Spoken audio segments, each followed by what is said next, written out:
지난주 우리는 베드로의 설교에 대해서 함께 말씀을 나누었습니다. 사도 베드로는 오순절 성령 강림 때에 모였던 120명의 성도들이 각 나라의 말로 방언한 것을 본 사람들의 반응을 보고 베드로는 설교하였습니다. 어떤 사람들은 심히 소동하였지만 어떤 사람들은 조롱을 하였습니다. 그런 사람들 위하여서 사도 베드로는 오순절날 성령 강림이 임한 이유에 대해서 말합니다. 무엇보다 오순절 성령 강림은 구약에 말하고 있던 요엘서의 예언의 성취라는 것을 이야기합니다. 더 나아가서 하나님의 아들이시며 구원자이신 주 예수 그리스도의 이름을 부르는 자들은 구원을 받으리라 라고 말씀을 증거하였습니다. 이렇게 사도 베드로가 말씀을 증거하자 그날에 3,000명이 회개하는 놀라운 일이 일어났습니다. 저는 이 모습을 보면서 한 명의 설교자로서 상당히 부러움을 느꼈습니다. 베드로가 여러 말로 강권하여 설교하니까 그날에 3,000명이 회개하는 이 놀라운 역사, 설교자로서 부럽지 않을 수 없었습니다. 근데 여러분, 이 사도 베드로의 설교를 인하여서 3,000명이 회개한 것은 베드로의 능력이 아닙니다. 베드로가 설교를 잘했기 때문이 아닙니다. 오직 성령께서 역사하신 결과입니다. 그래서 3,000명이 회개하는 놀라운 일이 일어났고 그날에 3,000명이 초대교회에 더하는 무려 26배의 증가가 일어났습니다. 이렇게 폭발적인 성도들이 증가하니까 오늘 본문에서는 어떻게 하면 성도들이 교회 생활을 잘 할 수 있을까? 어떻게 하면 성경적인 교회를 만들어 갈까에 대한 본문을 우리에게 보여주고 있는 것입니다. 자, 42절 말씀을 한번 보겠습니다. 42절 시작. 42절 그들이 사도의 가르침을 받아 서로 교제하고 떡을 떼며 오로지 기도하기를 힘쓰니라. 42절 보면 그들이 사도의 가르침을 받아서 서로 교제하고 떡을 떼며 오로지 기도하기를 힘쓰니라. 여러분, 이 42절은 3,000명이 회개하고 난 후에 교회가 어떻게 교회를 이루어가고 교회 생활을 하는지를 우리에게 보여주고 있는 구절입니다. 그런데 이 42절의 번역을 보게 되어지면 사실 세 부분이 잘못된 부분이 있어요. 하나는 무엇인가 하면은 42절 처음 말씀 보시면 그들이 사도의 가르침을 받아 서로 교제하고 떡을 떼며 오로지 기도했다 해서 사도의 가르침을 받은 것이 이유가 되어서 나머지 서로 교제하고 떡을 떼며 오로지 기도한 것이라고 그렇게 오해할 수 있습니다. 하지만 이 본문은 각각 다 달라요. 사도의 가르침을 받았고 서로 교제하고 서로 떡을 떼고 오로지 기도했다. 이렇게 번역이 돼야 됩니다. 또 하나는 무엇인가 하면은 오로지 기도에 힘쓰니라 할 때에 오로지 힘쓰니라가 이 마지막 기도에만 걸치는 것이 아니라 모든 네 가지 부분에 다 해당한다는 거예요. 헬라 성경을 보게 되어지면 이 부분이 가장 처음에 다 있어요. 에산데 프로스 카르테룬테스 오로지 힘쓰니라. 이 부분이 사도의 가르침을 받아도 연결되어지고 또 서로 교제하는 데도 연결되어지고 떡을 떼는 데도 연결되어지고 기도에도 연결된다는 거예요. 다시 말하면 오로지 사도의 가르침을 받는 데도 힘쓰고 오로지 서로 교제하는 데도 힘쓰고 오로지 떡을 떼는 데도 힘쓰고 오로지 기도하는 데도 힘썼다 라고 번역이 되어야 정확한 번역입니다. 또 한 가지는 무엇인가 하면 이 힘쓰는 것이 힘쓰는 것이 한 번만 힘쓰는 것이 아니라 계속적으로 힘썼다는 거예요. 앞에 나오는 에산 대 프로스카르테론테스, 이것은요, 앞에 나온 에산은 계속하다, 저희가 계속하다 의미를 가지고 있어요. 그래서 그들이 계속해서 오로지 사도의 가르침 받는데 힘썼다. 그들이 계속해서 서로 교제하는데 힘썼다. 그들이 계속해서 떡을 떼는데 힘썼다. 그들이 계속해서 기도하는데 힘썼다. 해서 한 번이 아니라 계속해서 이런 일들을 행했다는 것이 정확한 번역이라는 거죠. 그래서 오늘 42절은 이 초대교회가 어떻게 교회 생활을 했는지, 어떻게 성경적인 교회를 만들어갔는지를 요약해서 보여주고 있는 것이고, 이어지는 40절, 47절은 구체적으로 설명을 하고 있는 것이라는 것을 볼 수가 있습니다. 그렇다면 어떻게 하는 것이 성경적인 교회를 만들어가는 걸까요? 첫 번째 따라 하겠습니다. 힘써 사도의 가르침을 받읍시다. 힘써 사도의 가르침을 받읍시다. 42절 말씀 보시면 우리가 성경에 나오듯이 그들이 사도의 가르침을 계속해서 힘써 받았다는 것을 우리가 알 수 있습니다. 여러분, 성경적인 교회는요, 하나님의 말씀을 힘써 듣고 순종하는 교회가 성경적인 교회인 줄 믿습니다. 믿음이 어떻게 성장합니까? 믿음은 들음에서 나며 들음은 그리스도의 말씀이라고 말합니다. 그러므로 교회는요, 힘써 성경을 배우는 것이 바로 교회입니다. 교회에서는 진리를 힘써 배워야 돼요. 그것이 교회예요. 교회에서 진리를 배우지 않으면 어디서 배우겠습니까? 잘못하면 이단은 넘어가는 거예요. 그러므로 교회는요, 힘써 진리를 배우는 것이 바로 교회입니다. 여러분, 학교가 어떤 곳입니까? 학교도 마찬가지고 나름대로 진리를 배우는 것이 학교 아닙니까? 성경 말씀이 아니지만 세상의 일반적인 그런 상대적인 진리들을 학교에서는 가르치고 있어요. 그런데 오늘날 어떻습니까? 이런 공교육이 무너졌어요. 과거의 선생님들의 그림자도 밟지 말라. 그렇게 선생님들을 존경하였어요. 선생님들의 말을 통하여서 그분들의 삶을 통하여서 삶을 배웠고 인생의 지혜를 배웠어요. 그래서 선생님들 다 존경했죠. 근데 오늘날 선생님들이 그렇게 존경받지 못합니다.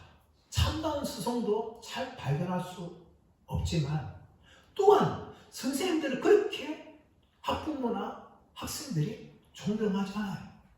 더 나아가서 학교의 수업도 보십시오.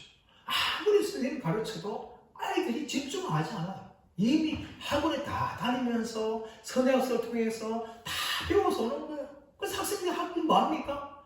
애들이 자유, 딴 공부합니다. 국어, 영어, 수학 뭐 중요한 과목만 집중하지 나머지 다 딴 공부하든지 자든지. 그래서 선생님들의 가르침에 더 이상 귀를 기울이잖아요. 그래서 학생들이 그렇게 하다 보니까 선생님들이 이 가르침에 대한 의욕이 없어요. 많은 분들이 교직을 떠나고 있습니다. 이런 것이 이 학교의 모습입니다. 그렇다면 여러분, 일반적인 학교만 그럴까요? 안타깝게 여러분, 제가 신대원에 다녔을 때도 똑같지는 않지만 그와 비슷한 것을 저는 많이 보았습니다. 저희 때는 한 학년이 무려 800명이 넘었어요. 그래서 반을 8개 반으로 나누었고 그 8개 반을 2개의 반을 합쳐서 무려 한 교실에 200명이 되는 그런 학생들이 한 교수님의 강의를 그렇게 들었어요.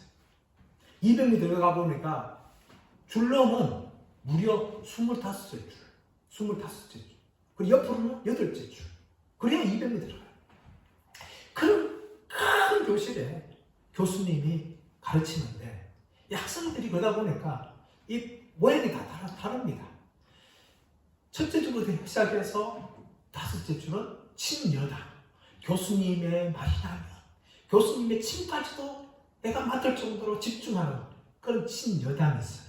그리고 6절 시작해서 10째 줄까지는 그래도 여담. 교수님의 강의를 집중해요. 그런데 11째부터 시작해서 15번째 줄 가면은 야당의 수업이에요.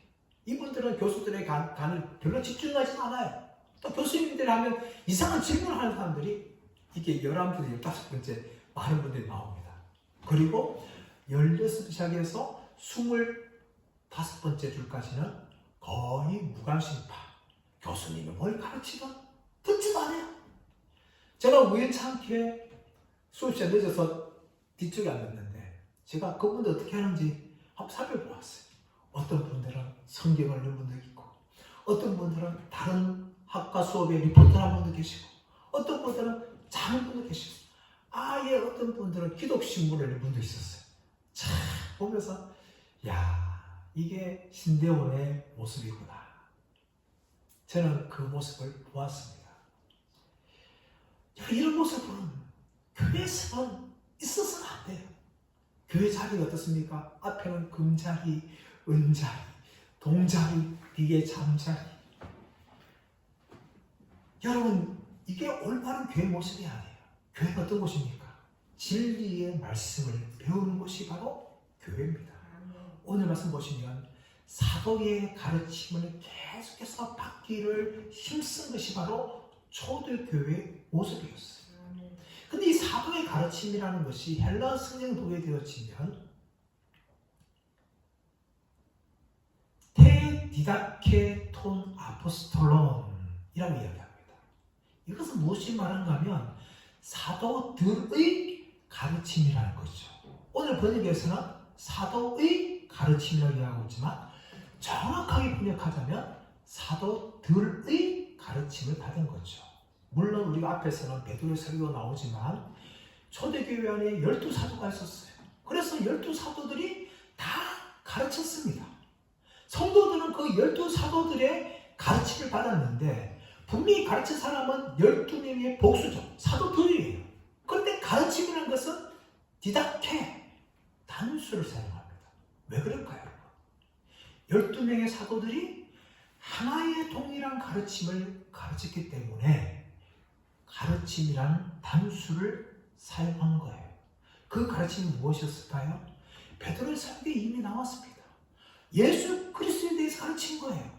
예수 그리스도는 구약에서 증거하신 하나님의 아들이시며 메시아이고 그분은 나사렛 예수 그리스도이시며 그분은 수많은 기적을 행하셨고 또 십자가에서 죽으셨지만 3일 만에 부활하시고 40일 만에 성천하시고 우리 가운데 아버지의 약속대로 성령을 보내신 분이라는 것을 가르쳤기 때문에 사도들의 가르침들이 아니라 사도들의 가르침이라고 이야기한 거죠.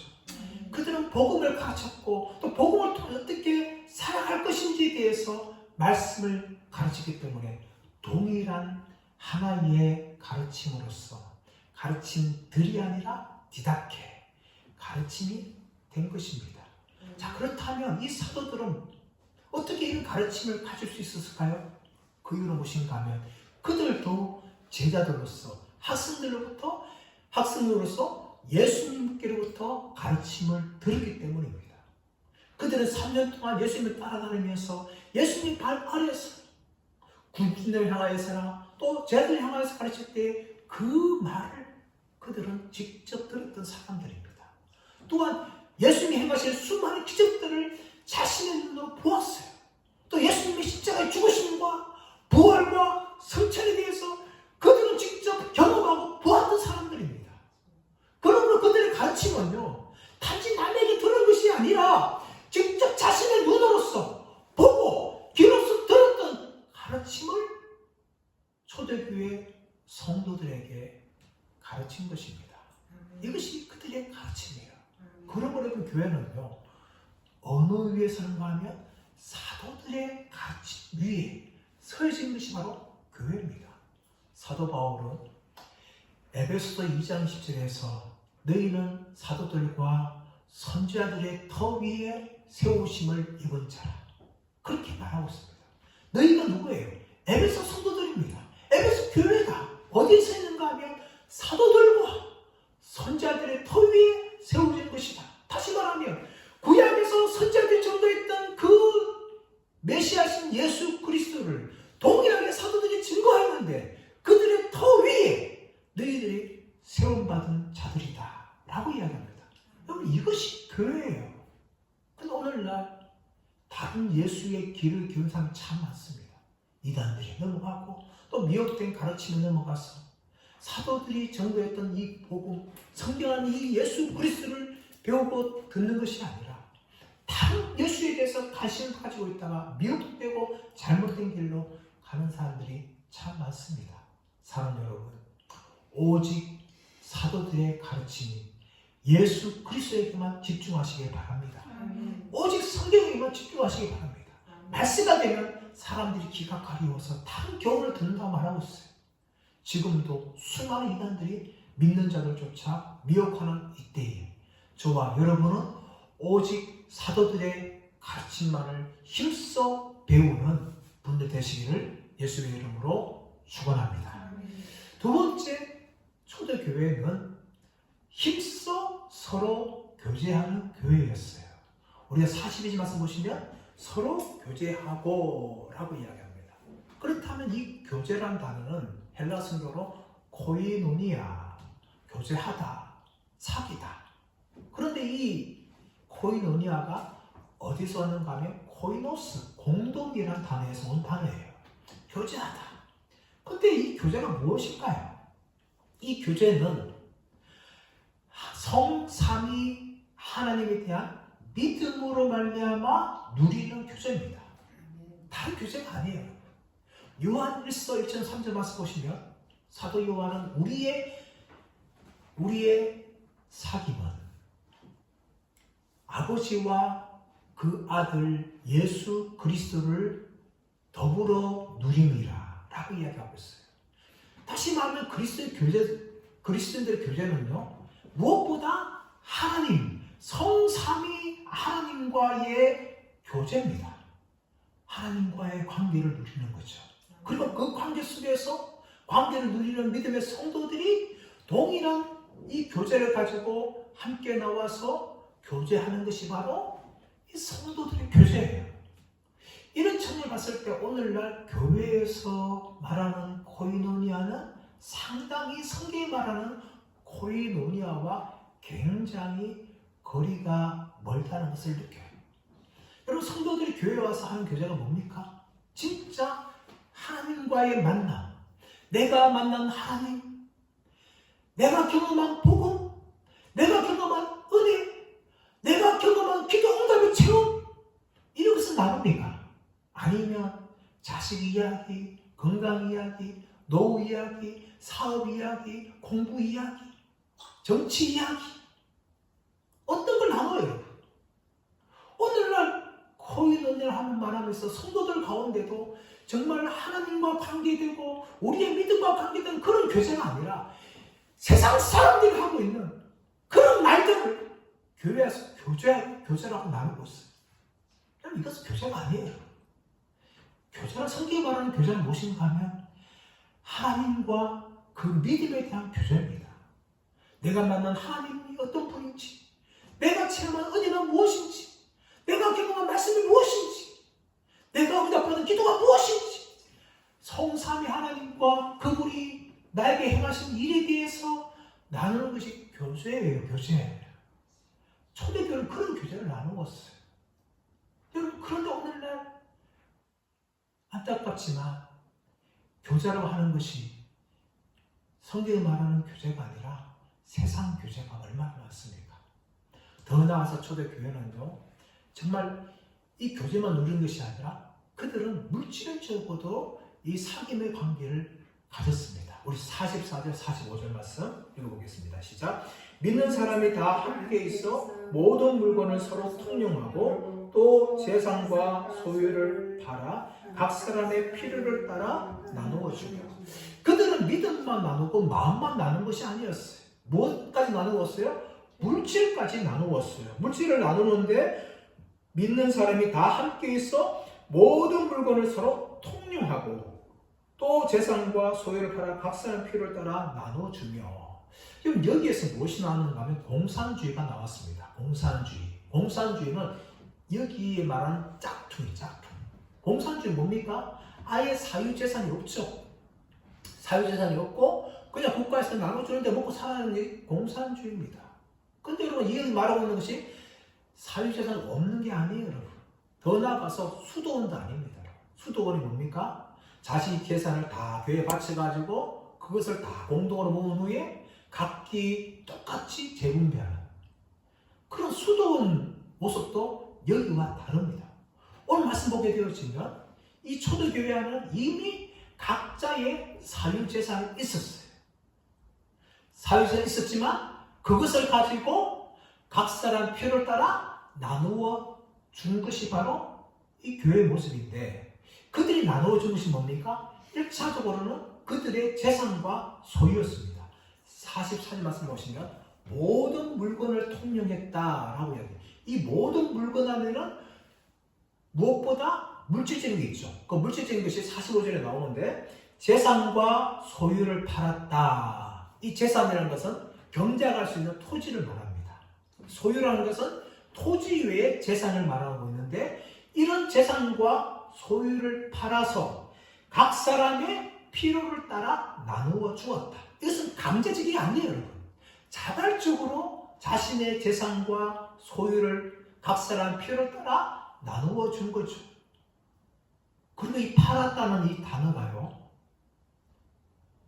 에피브라스콘 해서 이것은 계속적으로 자신의 재산을 사람들이 필요가 있을 때에 팔아서 나누어 준 것을 이야기하는 겁니다. 이것이 초대교회의 모습이었어요. 비록 각자의 소유가 있었지만 재산이 있었지만 강제적으로 아니라 사랑이 있기 때문에 그 사람들의 어려움을 보고 필요를 따라서 한 번이 아니라 계속해서 자신의 재산을 나눠준 것이 바로 이 초대교회에 나타난 사랑의 모습입니다. 그렇다면 오늘날 우리 교회를 비롯해 한국교회 이런 모습이 회복되어야 되는 거예요. 교회 안에는요, 교회 다니는 믿음의 성도가 극단적인 선택을 하는 그런 일이 일어나면 안 되는 거예요. 왜 안 될까요? 그만큼 자신의 재산을 그 사람이 어려움 당할 때에 사랑해서 나누어주지 않았기 때문입니다. 물론 우리가 초대교회 이 모습 그대로 다 할 수는 없어요. 하지만 여러분, 우리는 흉내라도 내야 되지 않겠습니까? 교회 안에 성도가 정말 어려워서 극단적인 선택할 수 있는 상황이 찾아오면 그것을 외면한다면 그건 같은 믿음의 성도가 아니라는 거죠. 교회 모습이 아니라는 겁니다. 교회가 정말 해야 할 일이 어떤 일이에요? 이런 일인가요? 성도들이 같이 믿음 사는 성도들 가운데 어려움 당하여서 정말 너무나 힘들고 어려울 때에 정말 그들을 사랑하여서 자신의 재산도 아까워하지 않고 깨뜨려서 그것을 나누어 줄 수 있는 그런 모습이 초대교회의 모습이라는 거예요. 저는 우리 예신교회 한국교회가 정말 이런 교회 모습을 흉내라도 내기를 원합니다.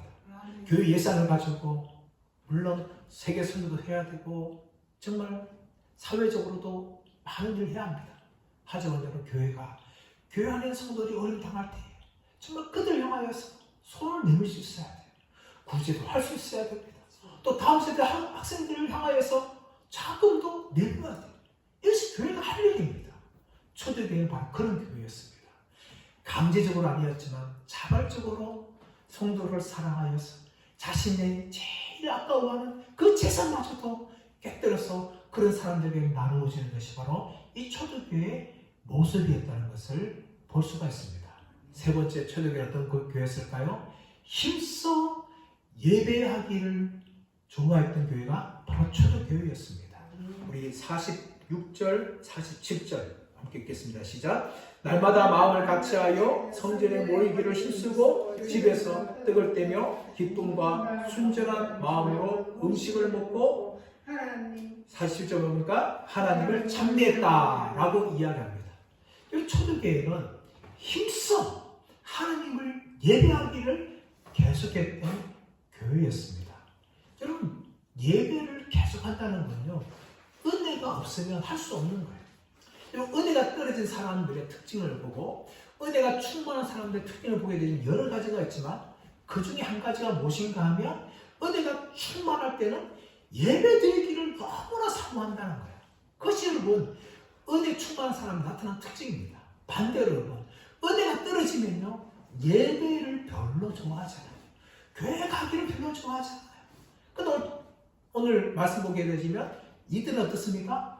성전에 모이기를 날마다 힘썼다라고 이야기합니다. 이 성전은 헬라어로 히에론, 이 성전을 말할 때 헬라 단어는 나우스와 히에론을 썼는데 나우스는 하나님이 임재한 사람의 특징인 지성소를 이야기합니다. 여기는 대제한만에 1년에 한 번 들어갈 수 있죠.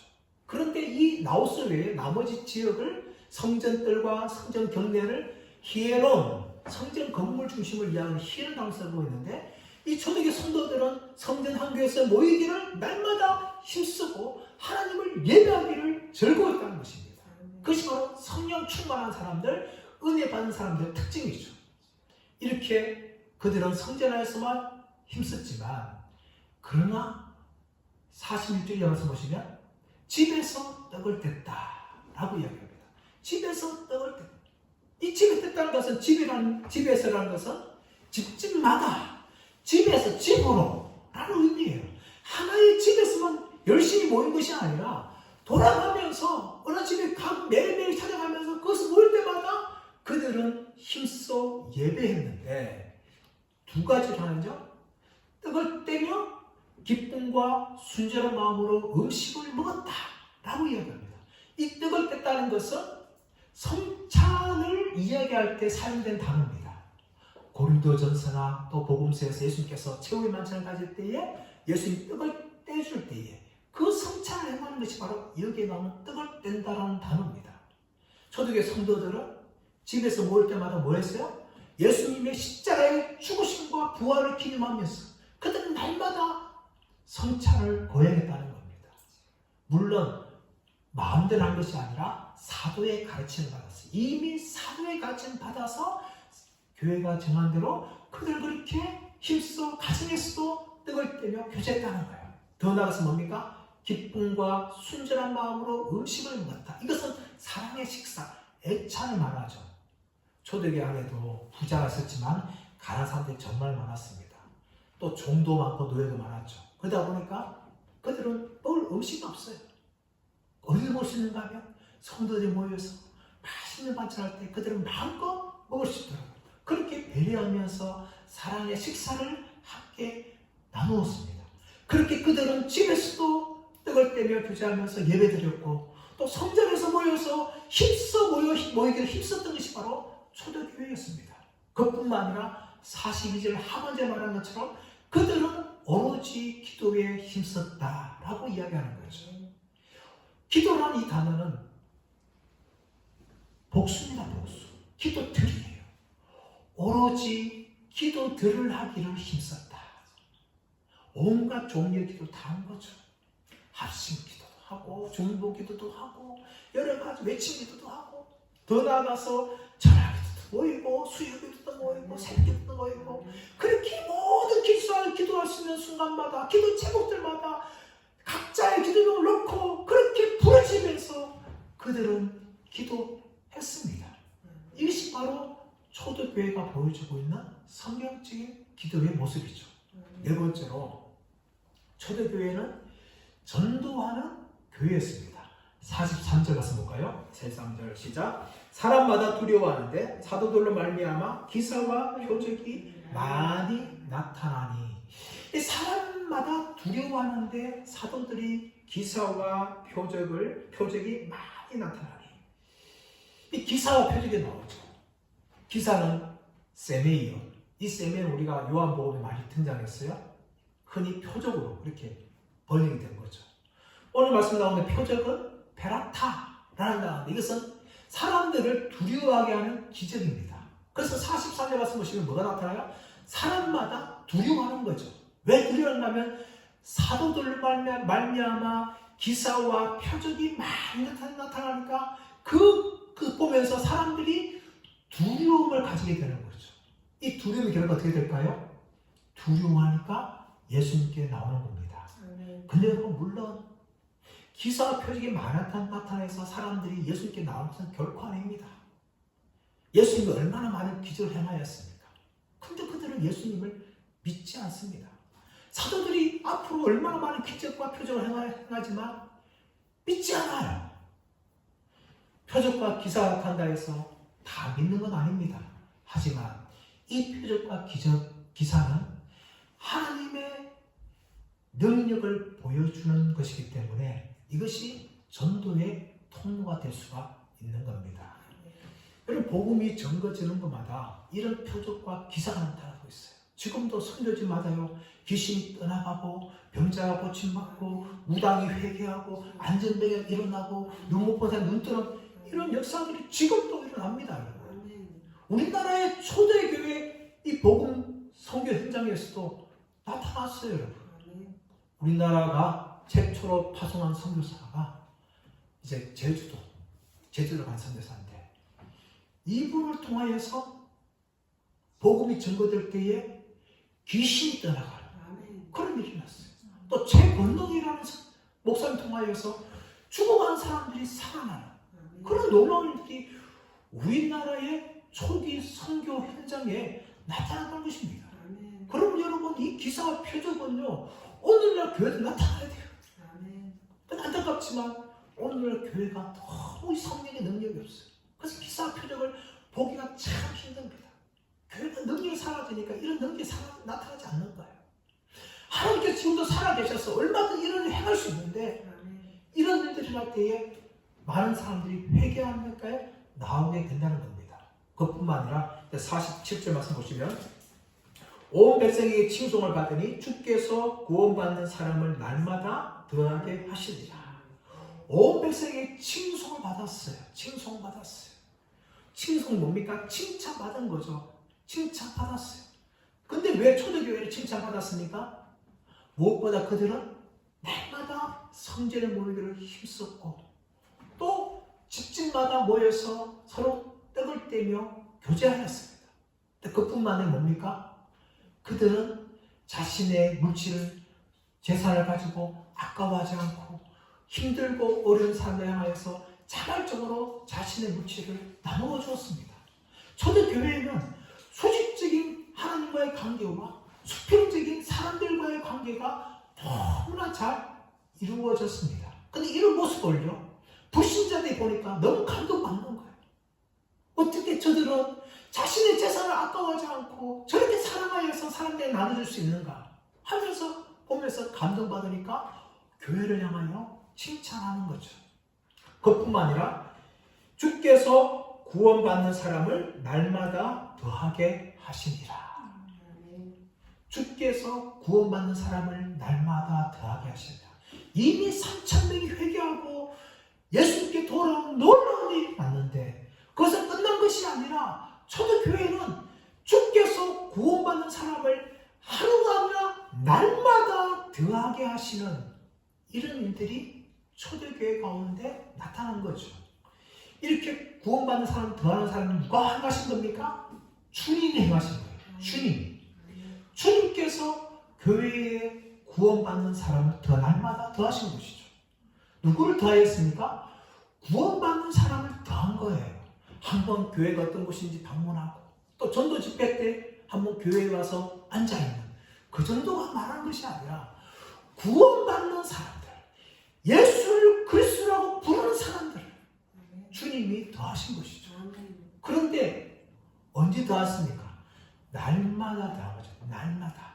한 번만 아니라 전도 집회만 아니라 날마다 초대교회에 구원받는 사람들이 나타난 겁니다. 그리고 더하시는 역사가 일어난 겁니다. 3,000명 회개하고 끝난 것이 아니라 주님께서 날마다 구원받는 숫자 더하는 일이 초대교회에 나타난 겁니다. 사도들의 복음 전고와 기사와 표적을 통하여서 성도들이 서로 사랑을 통하여서 구원받는 사람들이 날마다 교회에 더하는 이런 일이 초대교회에 나타난 모습입니다. 사람들은 어디서 이보다 더 성경적인 교회의 모습을 찾을 수 있을까요? 오늘날 많은 목사님들이 수많은 세미나를 다니면서 정말 많은 것들을 배웁니다. 그러나 바로 성경이 어떤 것이 성경적인 교회인지를 보여주는 거예요. 성경적인 교회는 오로지 사도의 가르침을 받기를 계속해서 힘쓰는 교회예요. 성경적인 교회는 오로지 서로 사랑하기를 계속 힘쓰는 교회예요. 성경적인 교회는 오로지 하나님께 예배하고 기도하기를 계속 힘쓰는 교회예요. 성경적인 교회는 오로지 전도하기를 날마다 구원받는 사람이 더하여지는 것을 계속 힘쓰는 교회였습니다. 저는 이런 교회가 우리 예신교회가 되기를 원합니다. 또 저는 이런 교회가 우리 한국교회가 되기를 원합니다. 한국교회 교회마다 정말 성경적인 교회가 되어서 주께서 날마다 구원받는 사람을 더하시는 그런 교회가 되어서 마지막 이 시대에 선교의 사명과 전도의 사명을 감당하는 우리 예신교회와 한국교회가 되기를 예수님의 이름으로 축원합니다.